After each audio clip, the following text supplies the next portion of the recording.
Hello बच्चे, तो कैसे आप लोग? उम्मीद करते हैं आप सभी ठीक होंगे, अच्छे होंगे, मस्त होंगे। तो welcome back to this channel Mrityunjay classes Aurangabad. तो आज के इस वीडियो में मैं लेकर आया हूं आपके लिए और भी ढेर सारे फिजिक्स के इंपॉर्टेंट क्वेश्चन जो आपके एग्जाम के प्रिपरेशन को काफी बेहतर बनाने वाले हैं। तो आज के इस वीडियो को करते हैं शुरू। तो आज का फर्स्ट क्वेश्चन है, संवहन वेग क्या है? संवहन वेग क्या है? तो फर्स्ट ऑफ ऑल मैं इसे डिफाइन करूंगा, उसके बाद इसको समझाऊंगा। तो जैसे ही मैं देखो बाबू मैं जैसे ही इसका डिफिनेशन लिखता हूं, आप सभी बच्चे लोग भी इसका डिफिनेशन लिखते रहे और जैसे ही मैं समझाऊंगा तो चुपचाप बैठ के बिल्कुल केयरफुली मुझे देखते रहिए। अरे मुझे नहीं, मेरे बातों को सुनते रहिए। ओके सर, चलिए सर। तो देखिए संवहन वेग क्या है, बात है। तो कैसे धारावाही चालक तार के अंदर इलेक्ट्रॉन विद्युत क्षेत्र के विपरीत दिशा में एक छोटे माध्य वेग से चलते हैं, इसी माध्य वेग को, इसी छोटे माध्य वेग को संवहन वेग कहा जाता है। ठीक है, इसे VD से सूचित किया जाता है तथा ड्रिफ्ट वेलोसिटी का फॉर्मूला क्या होता है? VD equal to charge on electron by electric field by mass of electron और इनटू टाउ। ये टाउ क्या है? तो जहां टाउ जो होता है वो रिलैक्सेशन टाइम होता है, शिथिलन समय होता है। ठीक है, चलिए। ड्रिफ्ट वेलोसिटी जो है VD क्या है? ड्रिफ्ट वेलोसिटी चूंकि वेग है, संवहन वेग है, इसलिए VD एक सदिश राशि है। कैसी राशि है? सदिश राशि। चलिए बच्चे लोग, तो आपको अगर एग्जाम में ये क्वेश्चन आता है संवहन वेग, जो कि काफी VVI क्वेश्चन है, तो अगर आपके एग्जाम में ये क्वेश्चन आता है तो आप लोग को लिखना है बिल्कुल सेम डिफिनेशन जैसा कि मैंने आपको बताया है। तो ये डिफिनेशन आप कॉपी कर लो। ठीक है, तो बात रही समझने की, मैं समझाने का कोशिश कर रहा हूं, आप बिल्कुल अच्छे से मेरे को देखते रहिए और अच्छे से मेरी बातों को सुनते रहिए और अच्छे से समझते रहिए ताकि आपके कंसेप्ट क्लियर हो जाए। तो अच्छे बच्चे लोग, बात करते हैं संवहन वेग की। देखिए आप सभी बच्चे लोग को मैं बता दूं कि किसी भी चालक तार का, ये है चालक तार के अंदर के कंस्ट्रक्शन को मैं बता रहा हूं। चालक तार में क्या होते हैं? धनावेशित परमाणु होते हैं, ढेर सारे धनावेशित परमाणु होते हैं और धनावेशित परमाणुओं के बाहर ढेर सारे स्वतंत्र इलेक्ट्रॉन भी होते हैं। बात समझ रहे हैं ना? धारावाही चालक तार में धनावेशित परमाणु भी होते हैं और ढेर सारे इलेक्ट्रॉन होते हैं, स्वतंत्र इलेक्ट्रॉन होते हैं। तो जब इसमें विद्युत धारा प्रवाहित कराई जाती है, मतलब जब इस चालक के दोनों सिरों के बीच में विभवांतर आरोपित किया जाता है, तो विद्युत क्षेत्र की दिशा किधर उत्पन्न हो जाती है? प्लस से माइनस की तरफ। ये क्या है? विद्युत क्षेत्र की दिशा। विद्युत क्षेत्र का दिशा किधर होगा? प्लस से माइनस की तरफ, पॉजिटिव से निगेटिव की तरफ। तो ये जो इलेक्ट्रॉन होते हैं, जो स्वतंत्र इलेक्ट्रॉन होते हैं, वो विद्युत क्षेत्र के विपरीत दिशा में गति करने लगते हैं। विद्युत क्षेत्र के विपरीत दिशा में गति करने लगते हैं। बात समझ में आ रहा है ना? ठीक है, बात समझ में?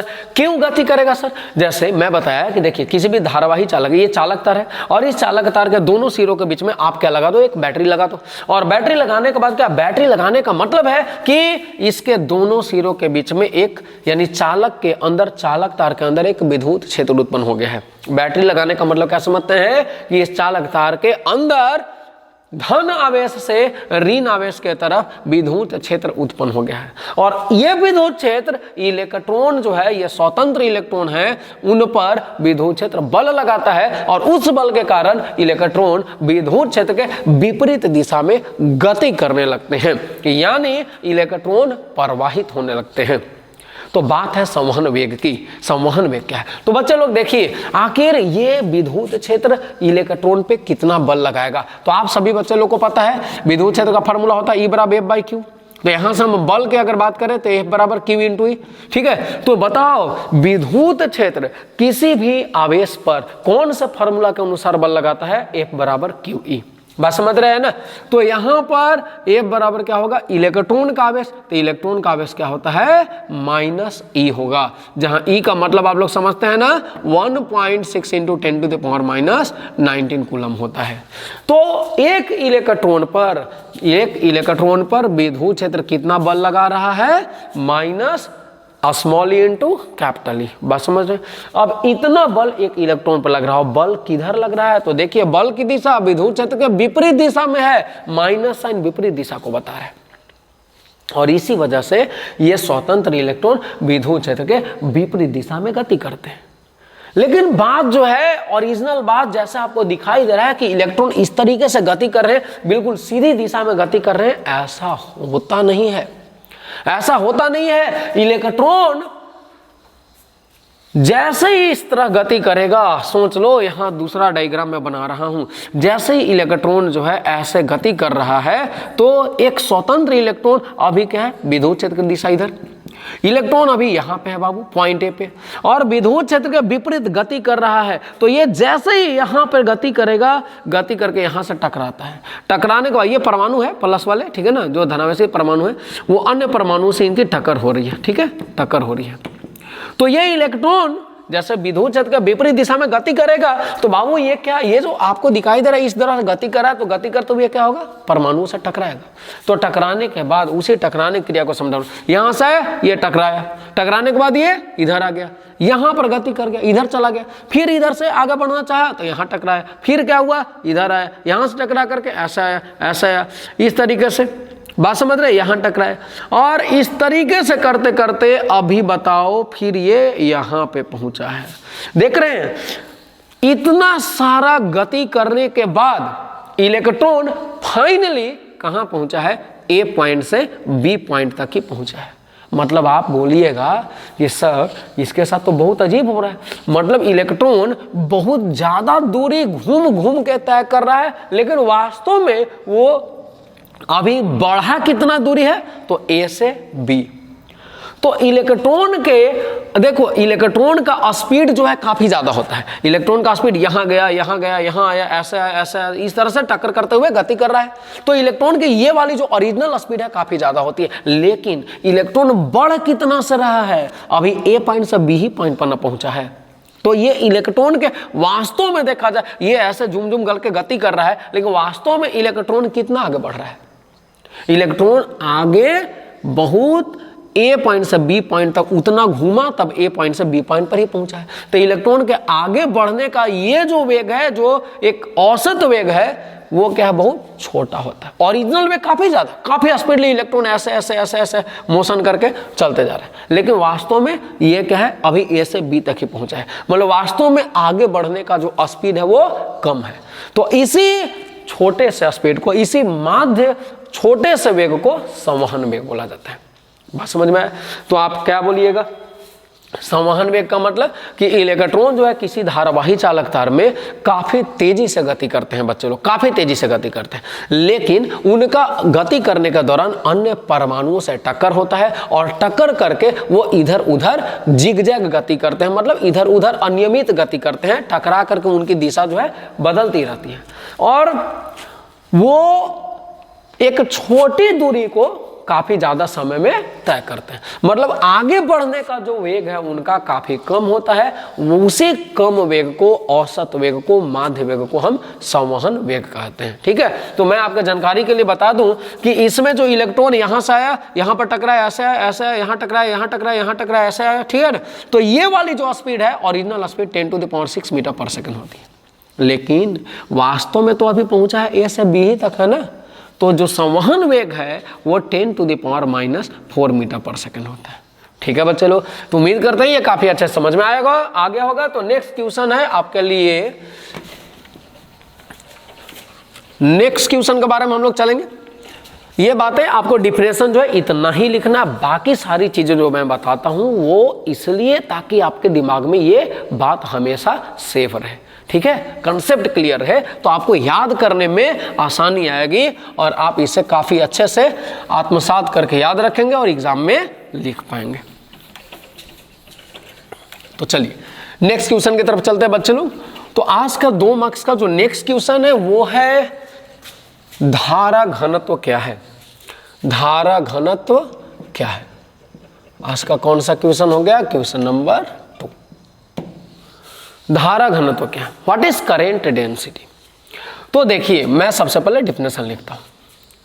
किसी धारावाही चालक तार के प्रति एकांक अनुप्रस्थ काट के क्षेत्रफल से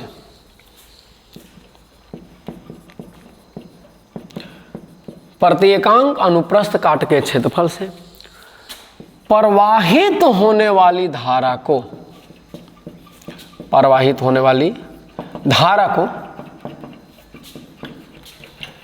धारा को धारा घनत्व कहा जाता है। धारा घनत्व कहा जाता है। ठीक है बाबू, ये क्या है, तो इसे जे से सूचित किया जाता है, जे से सूचित किया जाता है। यह एक सदिश राशि होता है, यह एक सदिश राशि होता है।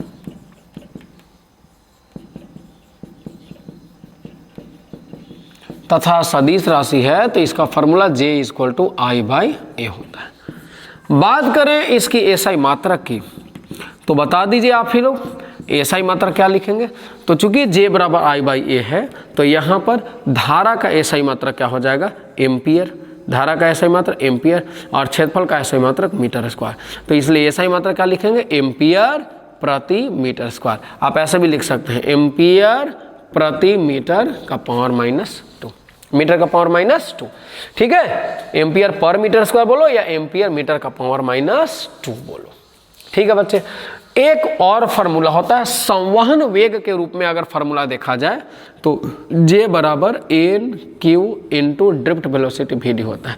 ये वाली फार्मूला किस रूप में है, संवहन वेग के रूप में है। बात समझ में आया ना। तो अगर आपको बोलेगा कि धारा घनत्व का फार्मूला संवहन वेग के रूप में दीजिए तो आपको ये वाली फार्मूला लिखनी है। ठीक है, जहां Q क्या है, आवेश है। अगर यहाँ पर इलेक्ट्रॉन रहता, आवेशवाहक यदि इलेक्ट्रॉन हो, यदि आवेशवाहक इलेक्ट्रॉन हो, आवेशवाहक क्या हो, इलेक्ट्रॉन हो, तो हम लोग क्या करेंगे, Q के जगह पे -E रख देंगे। यहाँ पर Q के जगह -E रख दो तो J बराबर क्या आ जाएगा, -NE VD। ठीक है, बात समझ रहे हैं ना।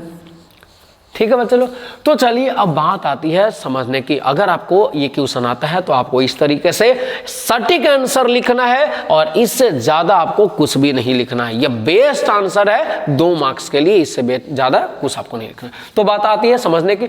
तो देखिए धारा घनत्व क्या है, धारा घनत्व को समझा रहा हूं मैं। देखो ये क्या है, एक धारावाही चालक तार है, ये एक धारावाही चालक तार है। चलिए बच्चे दिख रहे हैं, ये फिगर सबको दिख रहा है ना। तो ये एक धारावाही चालक तार है और इससे होकर के विद्युत धारा जो है प्रवाहित हो रहा है। बात समझिएगा, इससे होकर विद्युत धारा प्रवाहित हो रही है। इसका अनुप्रस्थ काट का क्षेत्रफल कितना है, A है। अनुप्रस्थ काट का क्षेत्रफल A है। तो एक बात बताइए कि अगर इस पूरे अनुप्रस्थ काट से विद्युत धारा प्रवाहित हो रही है, कितनी विद्युत धारा? I विद्युत धारा प्रवाहित हो रही है। समझ रहे हैं ना?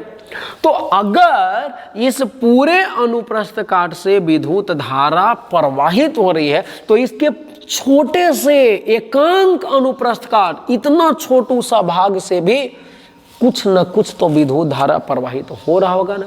बात समझ रहे हो कि नहीं समझ? अरे भैया मान लो ये एक पाइप है और इस पाइप से पूरा पानी जो है पूरा भर भर एकदम मुंह करके पानी बह रहा है, समझ रहे हैं? तो जब इस पूरे मुंह भर भर के पानी इससे फ्लो कर रहा है, बह रहा है, तो इसके प्रति एकांक क्षेत्रफल से भी तो कुछ ना कुछ पानी बह रहा होगा, फ्लो कर रहा होगा। वही कंसेप्ट यहाँ पे लगा रहा हूं कि अगर इस चालक तार के अनुप्रस्थ काट से विद्युत धारा प्रवाहित हो रहा है तो इसके प्रति एकांक भाग से भी तो, प्रति एकांक क्षेत्रफल से भी तो कुछ न कुछ धारा प्रवाहित हो रहा होगा। तो प्रति एकांक अनुप्रस्थ काट के क्षेत्रफल से जितनी विद्युत धारा प्रवाहित हो जाती है उसी को हम क्या बोलते हैं? धारा घनत्व बोलते हैं। बात समझ में आ रहा है ना? तो जल्दी देख लीजिए, फॉर्मूला क्या बोल रहा है? I/A। ये क्या बता रहा है? I/A का मतलब कि प्रति एकांक क्षेत्रफल से जितनी धारा प्रवाहित होती है, ठीक है, उसी को हम लोग क्या बोलेंगे? धारा घनत्व। बाकी आप SI यूनिट देख ही रहे हैं। SI यूनिट क्या होगा? एम्पियर, एरिया का हो गया मीटर स्क्वायर, एम्पियर प्रति मीटर स्क्वायर हो गया। ये अगर फॉर्मूला पूछेगा कि धारा घनत्व का फॉर्मूला संवहन वेग के रूप में दे तो आप J/NQ/VD आपको लिखना है। बात समझ गए? All the best. तो चलिए नेक्स्ट क्वेश्चन की तरफ चलते हैं। तो जल्दी से इसे नोट करने का काम करें आप लोग। तो जो आपका नेक्स्ट क्वेश्चन है, जो आज का क्वेश्चन नंबर 3 है, वो क्या है? वो क्या है सर? Question number 3।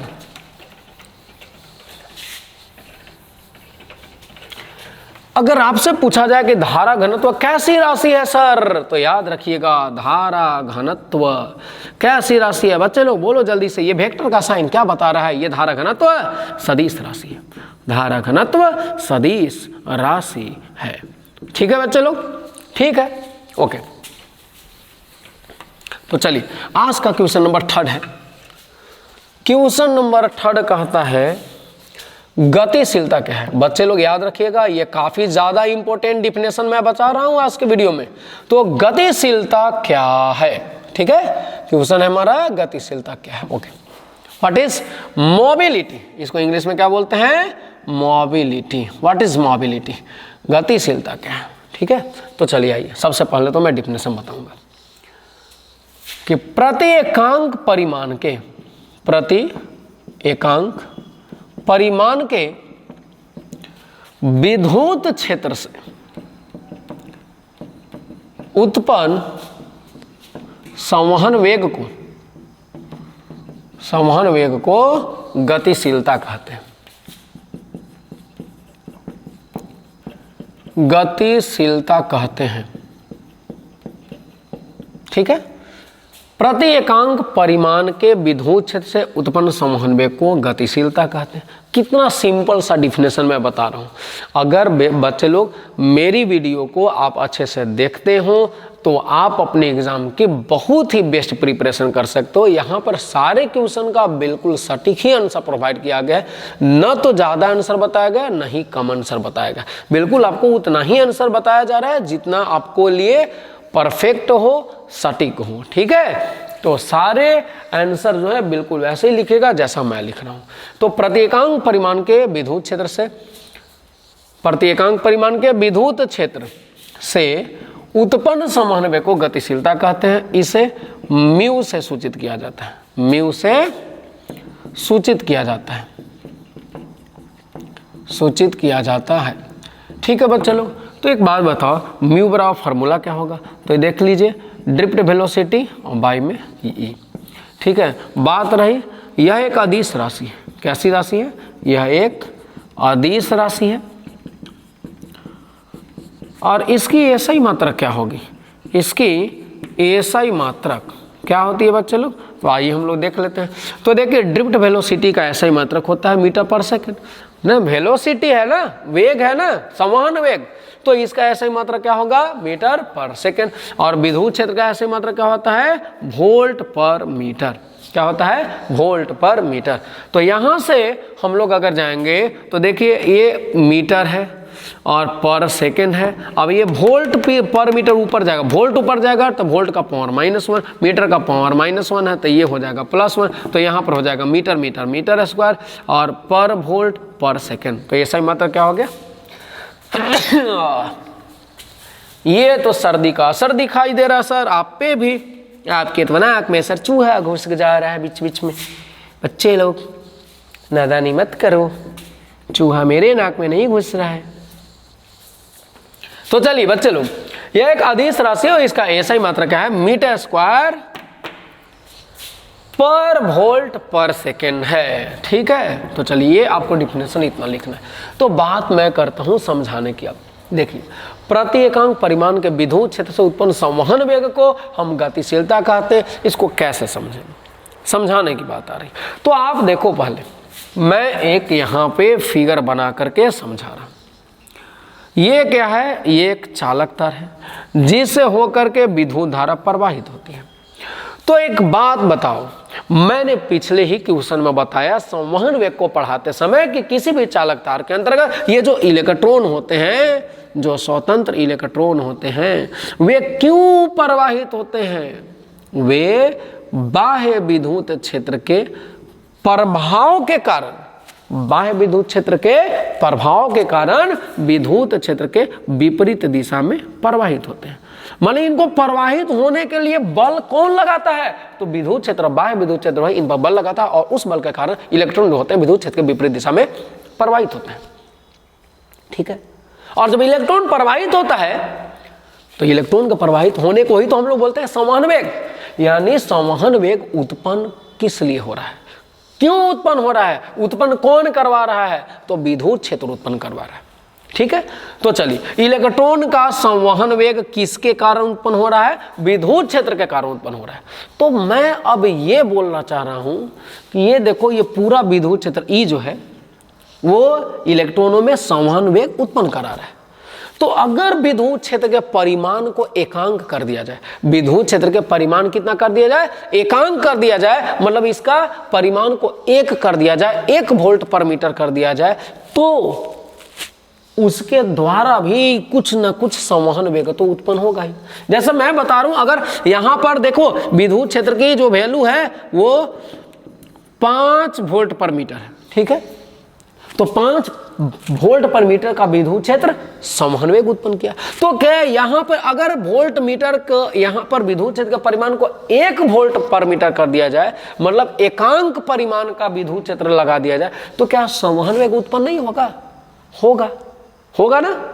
लेकिन आपका जवाब होगा कि सर इस बार संवहन वेग कम उत्पन्न होगा, क्योंकि 5 वोल्ट पर मीटर था तो ज्यादा संवहन वेग उत्पन्न होगा, और अगर 1 आप कर दीजिएगा तो संवहन वेग क्या होगा, कम उत्पन्न होगा। तो वही बोल रहे हैं कि किसी भी धारावाही चालक तार के अंतर्गत एकांक परिमाण के विद्युत क्षेत्र से जितना संवहन वेग उत्पन्न होगा उसी को क्या बोलते हैं, गतिशीलता बोलते हैं। और ये जो है म्यू से इसे दिखाते हैं, और म्यू बराबर VD और बटा में E होता है। अब ये बता देते हैं कि ये एक अदिश राशि होता है, ये एक अदिश राशि होता है। ऐसा ही मात्रक इसका ये लिखते हैं मीटर स्क्वायर प्रति वोल्ट प्रति सेकंड। ओके बच्चे लोग, तो चलिए ये भी क्वेश्चन काफी अच्छे से आप समझ गए होंगे। तो नेक्स्ट क्वेश्चन की तरफ चलते हैं, जल्दी से इसको नोट करें आप लोग, pause the video and click a screenshot. Wow sir, you are speaking English before me. आप तो सर इंग्लिश बोलते हैं और पढ़ाते हैं फिजिक्स, आपको तो इंग्लिश पढ़ाने का काम था सर, लेकिन आप तो पढ़ा रहे हैं। चलो बच्चे लोग बात को खत्म करते हैं। तो आज का क्वेश्चन नंबर 4 है, क्वेश्चन नंबर 4 है ओमीय चालक, ओमीय चालक और अओमीय चालक क्या है। सर ये कौन से प्राणी का नाम है सर, ये कौन सा प्राणी है सर, जीवित भी है कि नहीं जीवित है? ठीक है, what is ohmic conductor and non ohmic conductor. तो चलिए मैं डिफिनेशन बता रहा हूं। फर्स्ट ऑफ ऑल मैं किसको डिफाइन करूंगा, ओमीय चालक का। तो ओमीय चालक के बारे में मैं आपको बता देता हूं कि क्या लिखना है। अगर आपको एग्जाम में आ जाए तो आपको लिखना है ओमीय चालक वैसे पदार्थ जिनसे होकर विद्युत धारा के प्रवाह के क्रम में, जिनसे होकर विद्युत धारा के प्रवाह के क्रम में ओम का नियम, ओम का नियम, बच्चे लोग याद है ना ओम का नियम? Yes sir, V equal to I R. वाह वाह वाह बच्चे लोग। तो वैसे पदार्थ जिनसे होकर विद्युत धारा के प्रवाह के क्रम में ओम का नियम मान्य होता है, मान्य होता है, उसे ओमीय चालक कहते हैं। ओमीय चालक कहते हैं। सर जैसे में बताइए ना सर, जैसे में क्या होता है? तो जैसे में बच्चे लोग आप कोई भी धातु को लिख सकते हैं, जैसे तांबा का तार हो गया, लोहा का तार हो गया और एल्युमिनियम का तार हो गया, मतलब कोई भी धातु का तार आप बोल सकते हैं इत्यादि। ठीक है, तो ये ओमीय चालक कहलाते हैं। और भी मैं बात बताता हूं इनके बारे में कि ऐसे पदार्थों के लिए, ऐसे पदार्थों के लिए, कैसे पदार्थों के लिए? ओमीय चालक के लिए। ठीक है, ऐसे पदार्थों के लिए नियत ताप पर प्रतिरोधकता का मान, प्रतिरोधकता का मान अचर होता है। अचर मतलब समझते हैं ना, नहीं बदलने वाला, कांस्टेंट, नियत, फिक्स, अचर होता है। बच्चा लोग समझ में आ रहा है? तो ऐसे पदार्थों के लिए नियत ताप पर प्रतिरोधकता का मान अचर होता है। अगर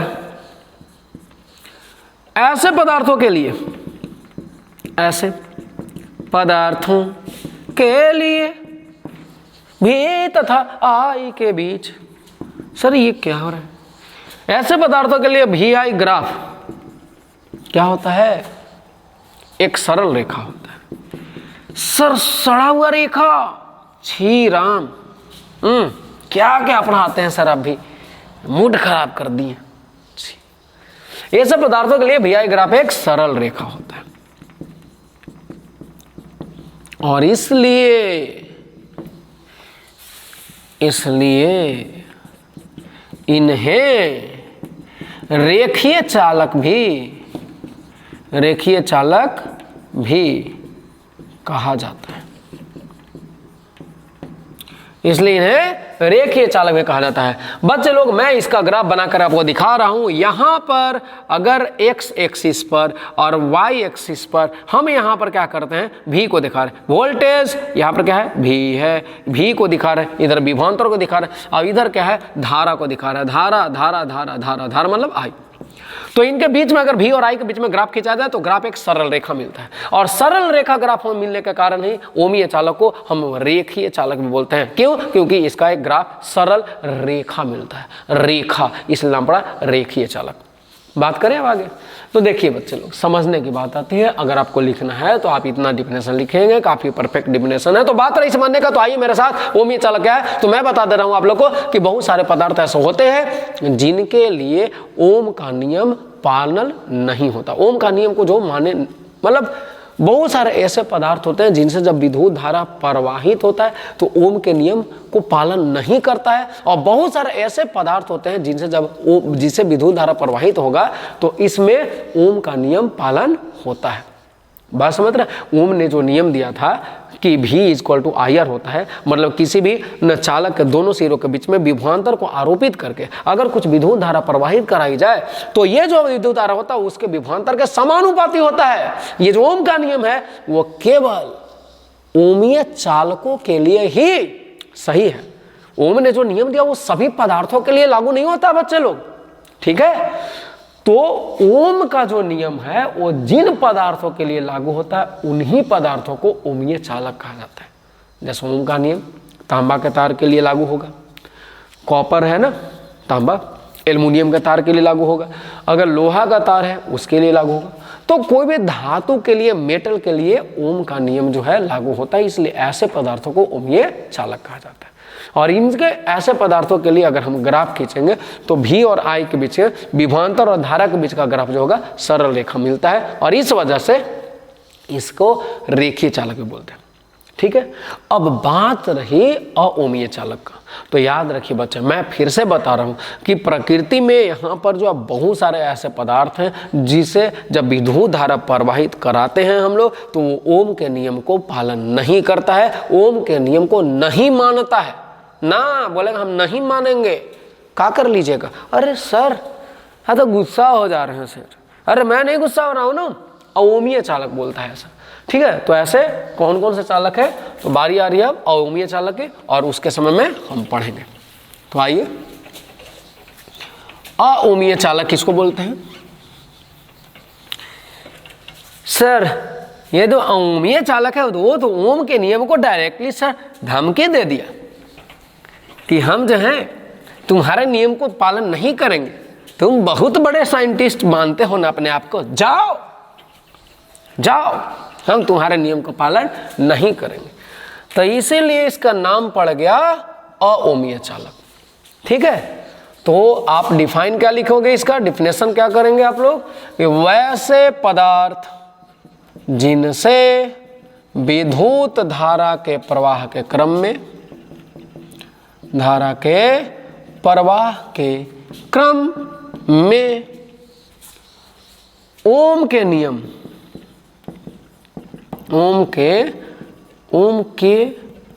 का नियम मान्य नहीं होता है।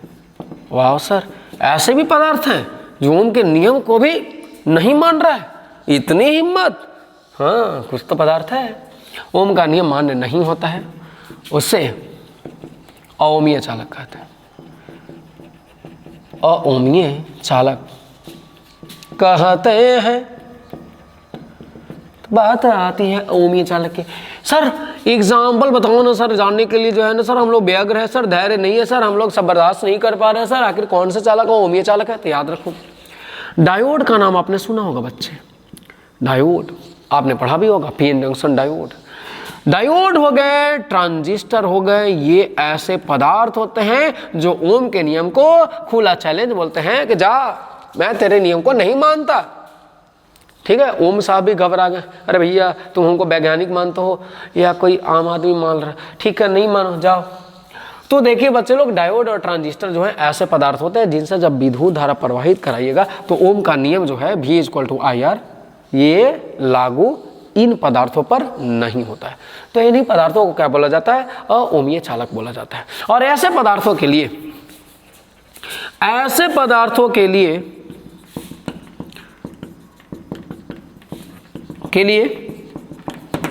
V तथा I के बीच में ग्राफ खींचा जाए, मतलब VI ग्राफ सरल रैखिक नहीं होता है, सरल रैखिक नहीं होता। तो कैसा होता है सर? ग्राफ या तो वक्रीय होगा, वक्रीय या अरेखीय होता है। वक्रीय बोल दीजिए या अरेखीय बोलिए।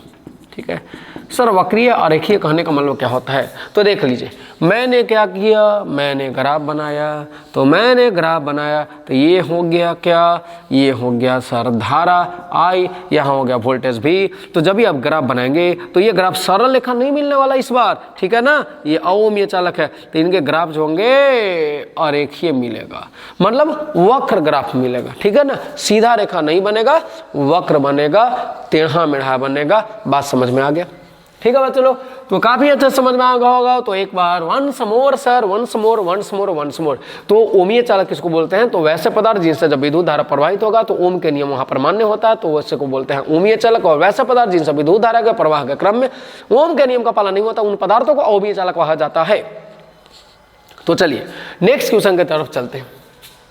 सर इतना तेजी से अगर आप बोलते हैं, कैमरा आपके आवाज को कैसे कैप्चर करता होगा? ये तो सर बहुत ही ज्यादा स्पीड बोलते हैं आप। कैमरा भी परेशान हो रहा होगा सर आपसे, कौन सा टीचर पढ़ा रहे हैं, ये तो हमें भी परेशान करके रखा है। तो चलिए बच्चे लोग नेक्स्ट क्वेश्चन की तरफ चलते हैं। तो आज का जो नेक्स्ट क्वेश्चन है क्वेश्चन नंबर 5 है, और क्वेश्चन नंबर 5 क्या कहता है, क्वेश्चन नंबर 5 क्या कहता है, अभी तक तो सुनाई नहीं दे रहा है। तो क्वेश्चन नंबर 5 कहता है कि साइक्लोट्रॉन क्या है, साइक्लोट्रॉन क्या है। 2 मार्क्स का काफी ज्यादा VVI क्वेश्चन है, ठीक है। साइक्लोट्रॉन क्या है, 2 मार्क्स का काफी ज्यादा VVI क्वेश्चन है, ये पूछे जाते हैं एग्जाम में और बहुत बार पूछे भी गए हैं, व्हाट इज साइक्लोट्रॉन, ठीक है। तो 2 मार्क्स में बस आपको क्या करना है, साइक्लोट्रॉन क्या है, इसके 2 उपयोगों को लिखें, इसके 2 उपयोगों को लिखें। ऐसा ही क्वेश्चन आया है पिछले एग्जाम में, पिछले मतलब प्रीवियस बोर्ड एग्जाम में, इसके 2 उपयोगों को लिखें। तो चलिए स्टार्ट करते हैं। साइक्लोट्रॉन क्या है, तो साइक्लोट्रॉन एक ऐसा संयंत्र होता है, ऐसा संयंत्र होता है जिसमें या जिसके द्वारा आवेशित कणों, आवेशित कणों जैसे प्रोटॉन, न्यूट्रॉन तथा आयनों को उच्च गतिज ऊर्जा प्रदान करने के लिए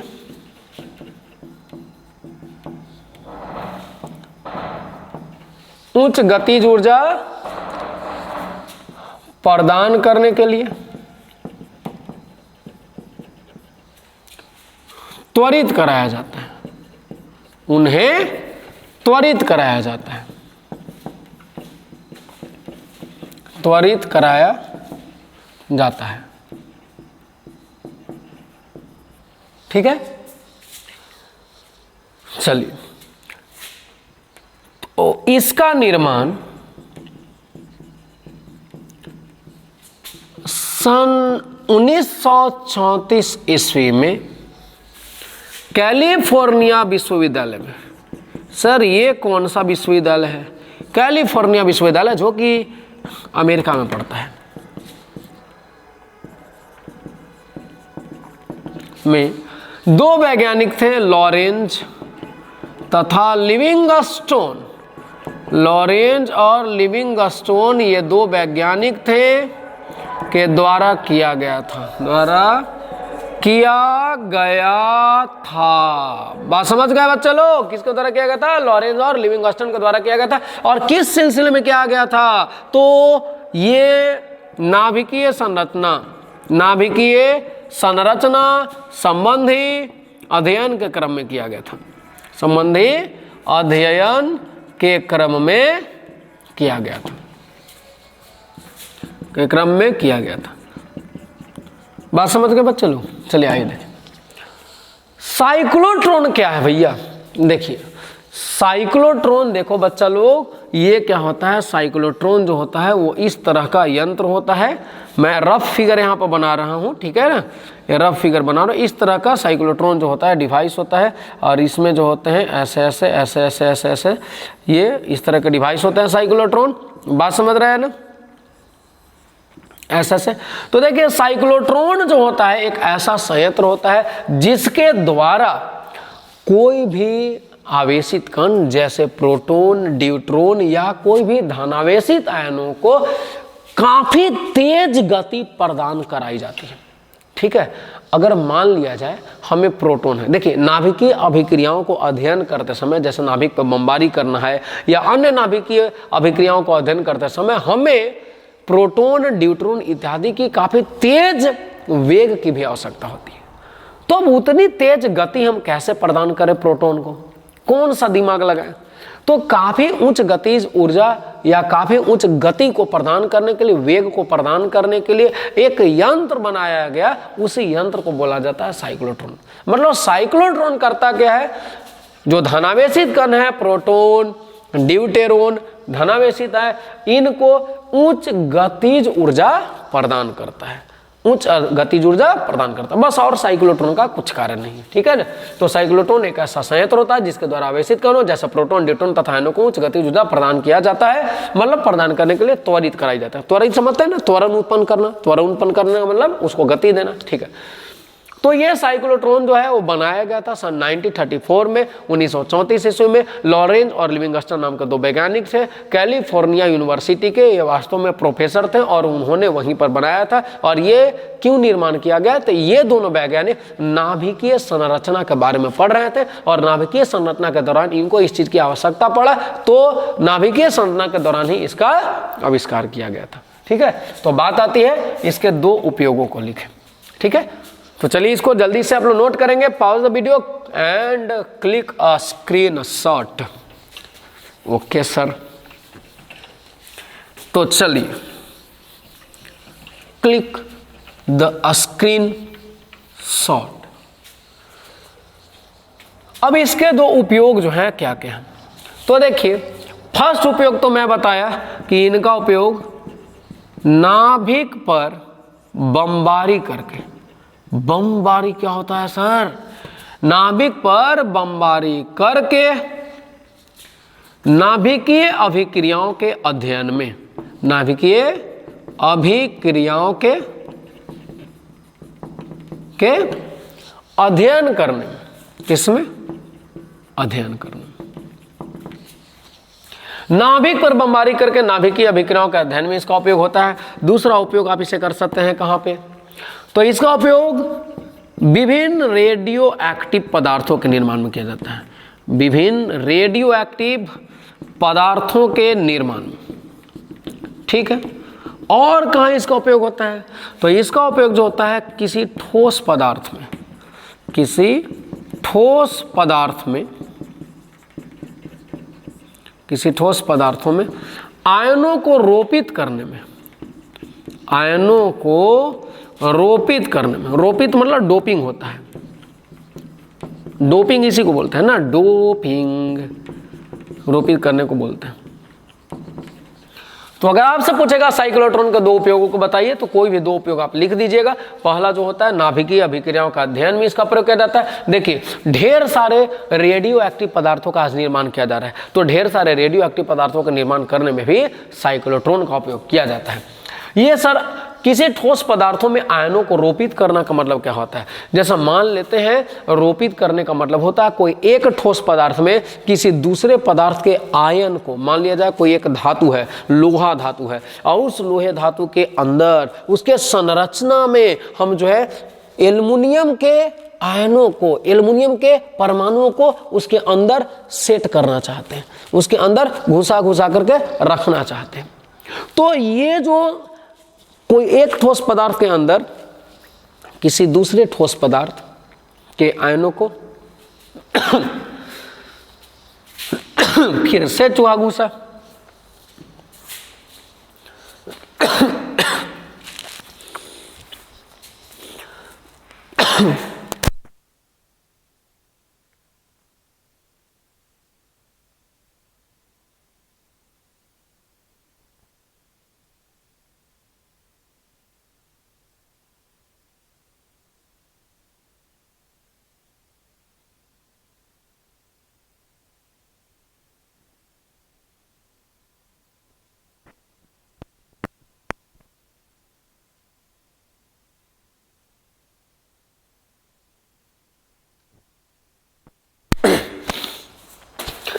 तो चलिए बच्चे लोग, गले में जो चूहा घुस गया था उसे मैं निकालने के लिए साइड में गया था, चूहा निकले बड़ा मुश्किल से। तो किसी ठोस पदार्थों में आयनों को रोपित करने में इसका उपयोग किया जाता है। तो चलिए हम लोग चलते हैं नेक्स्ट क्वेश्चन की तरफ। ये सारे 2-2 मार्क्स के क्वेश्चन थे, जितने भी क्वेश्चन मैंने बताया सारे क्वेश्चन 2 मार्क्स के क्वेश्चन थे। तो अभी मैं इसी वीडियो में आप लोग के लिए जो नेक्स्ट क्वेश्चन लाया हूं वो एक 5 मार्क्स का लॉन्ग टाइप क्वेश्चन है। तो वो लॉन्ग टाइप क्वेश्चन को हम लोग पढ़ने जा रहे हैं। तो ये लॉन्ग टाइप क्वेश्चन क्या है तो देखिए 6 क्वेश्चन है। ये क्वेश्चन बोल रहा है कि बायो सावर्त नियम क्या है। बायो सावर्त नियम क्या है? तो देखिए मैं बता रहा हूं कि बायो और जो सावर्त थे वो वैज्ञानिक का नाम है। तो बायो और सावर्त नामक वैज्ञानिकों ने, सावर्त नामक वैज्ञानिकों ने किसी धारावाही चालक के द्वारा, किसी धारावाही चालक के द्वारा उत्पन्न चुंबकीय क्षेत्र का अध्ययन करने के लिए एक नियम बताया या एक नियम दिया, उसे ही बायो सावर्त का नियम कहा जाता है। बायो सावर्त नियम कहा जाता है, उसे ही बायो सावर्त नियम कहा जाता है। तो सर ये नियम कहता क्या है? तो इस नियम के अनुसार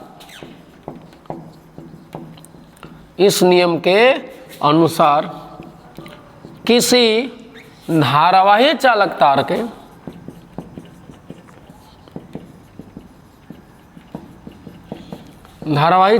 के अल्पांश dl के कारण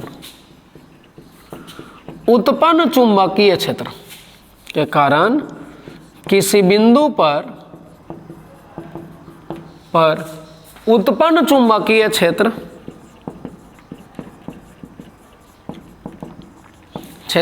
dB, छोटा सा चुंबकीय क्षेत्र, लंबाई dl है तो चुंबकीय क्षेत्र भी छोटी सी उत्पन्न होगी dB, निम्नलिखित बातों पर निर्भर करती है। निम्न बातों पर निर्भर करती है।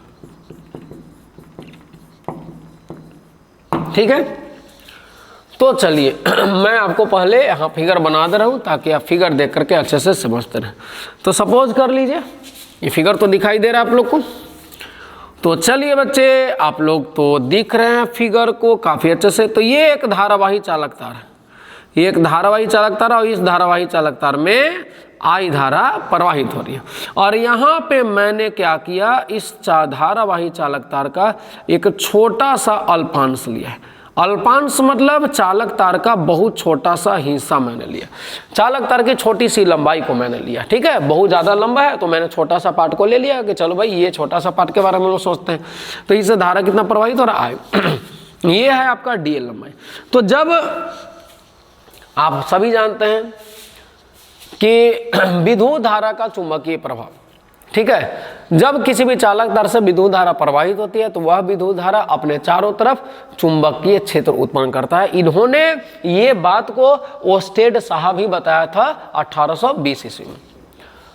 तो ओस्टेड साहब जो थे ये बात नहीं बता पाए थे कि कोई भी चालक तार है और इस चालक तार से अगर विद्युत धारा प्रवाहित हो रही है तो इस चालक तार के चारों तरफ चुंबकीय क्षेत्र उत्पन्न होगा। ये ओस्टेड साहब नहीं बताया था, लेकिन ये बात उन्होंने नहीं बताया था कि आखिर चुंबकीय क्षेत्र उत्पन्न होगा वो कितना होगा, उसका परिमाण कितना होगा, चुंबकीय क्षेत्र की वैल्यू कितनी होगी।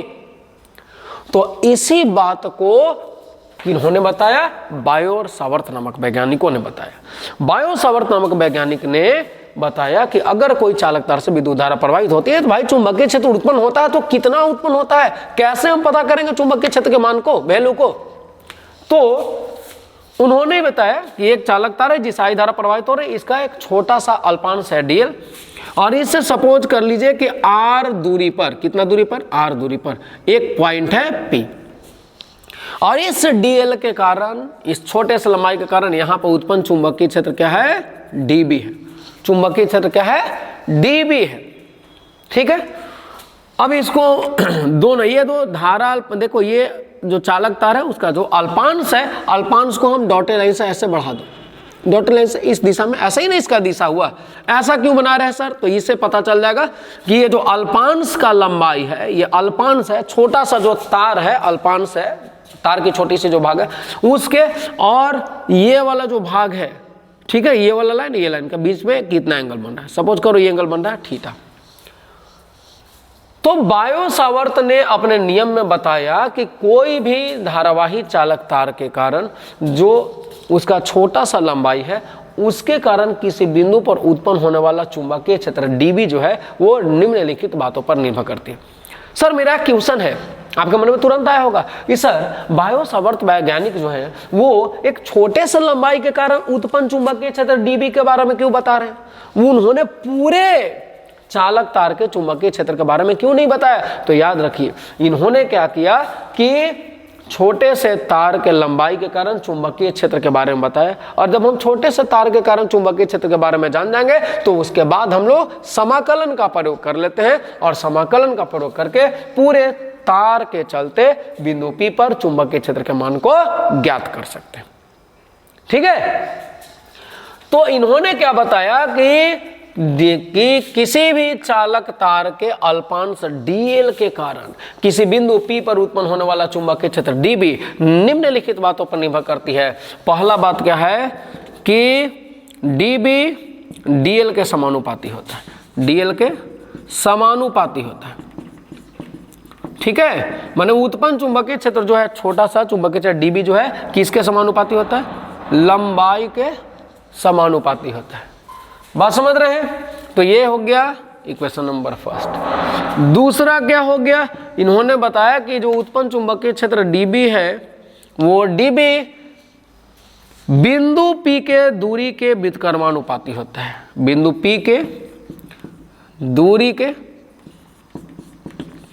व्युत्क्रमानुपाती होती है, पाती होती है। बात समझ रहे हैं?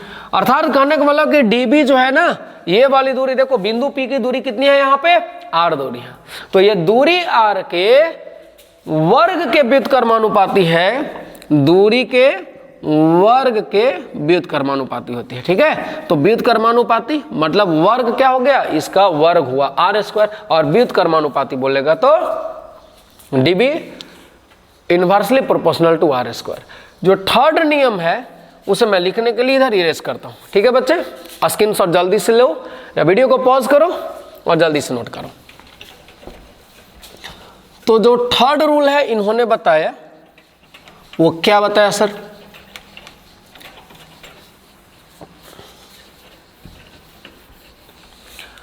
तो जो थर्ड रूल बताया इन्होंने, वो बताया कि उत्पन्न चुंबकीय क्षेत्र dB, उत्पन्न चुंबकीय क्षेत्र dB प्रवाहित धारा I के समानुपाती होता है, प्रवाहित धारा I के समानुपाती होता है।